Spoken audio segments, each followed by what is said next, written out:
La vie nous semble très difficile parce que on souffre vraiment, on souffre. La conjoncture de notre pays ne nous permet pas de vivre en paix où nous sommes un peu tourmentés par la famine, toutes sortes de souffrances qui ne nous permettent pas d'être à l'aise dans la vie. Le niveau d'accès, n'est-ce pas, aux soins de santé, ça pose problème. La ville de Lubumbashi n'est plus comme avant. Évidemment que la ville a des usines, la ville a des sociétés, la ville a plein de projets économiques qu'aujourd'hui la ville elle a grandi. Mon inquiétude sur Lubumbashi, c'est la pauvreté, la jeunesse, la délinquance, parce qu'il n'y a aucun système qui est en place ou même qui est en train de se mettre en place pour protéger cette population qui est en souffrance. Mon inquiétude sur Lubumbashi aujourd'hui, c'est cette insécurité qu'il y a aujourd'hui dans cette ville de Lubumbashi qui était connue comme une ville très paisible. Vous apprenez qu'il y a des meurtres, mais des meurtres atroces. Depuis l'avènement de la nouvelle gouvernance à la tête de notre pays, nous voyons les agents GECAMIN, les agents de la SNCC, être payés chaque mois et ces entreprises se relever petit à petit. Nous voyons la ville de Lubumbashi se porter mieux sur le plan environnemental, une nette amélioration par rapport à l'assainissement.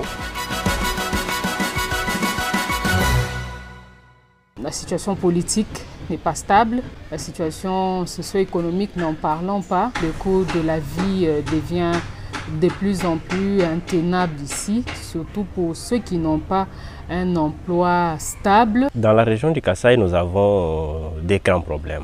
Vous savez que nous sommes au centre de la République et c'est un avantage et aussi une faiblesse. Nous n'avons pas de routes, nous n'avons pas d'électricité. Au Kasaï oriental, je peux vous assurer qu'il y a des gens qui ont déjà totalisé 40 ans depuis qu'il est né. Il n'a jamais vu l'ampoule éclairée chez lui.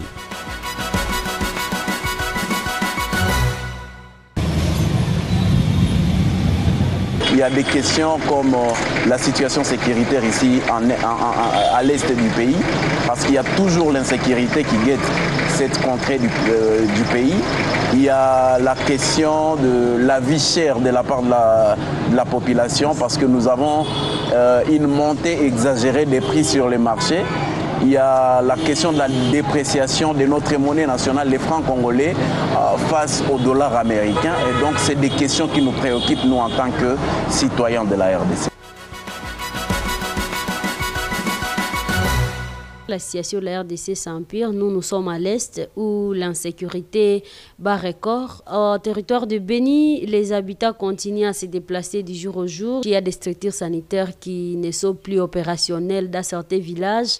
Et les cas de déplacés continuent à se multiplier parce que chaque jour, il y a des mouvements de la population, des enfants qui ne vont plus à l'école, mais qui vivent dans des salles de classe. Toutes les denrées alimentaires sont déjà très chères au marché. Alors, se procurer à manger, c'est très difficile actuellement. C'est par chasse qu'on peut manger une fois les jours. Auparavant, on pouvait manger le matin, à midi, et même le soir. Mais actuellement, comme les sécurités, en tout cas, par record chez nous ici, à territoire de Beni, tout ne marche pas. Il y a des écoles déplacées, il y a des villages abandonnés. Toutes les routes des dessertes agricoles ne sont plus accessibles à cause de l'insécurité. La vie de l'enseignant aussi va du mal à pis. Avec la dépréciation des francs congolais au marché, l'enseignant qui était payé à 257 000 francs, mais aujourd'hui, ça devient 247 000 francs si on évalue à dollars. C'est 90 dollars.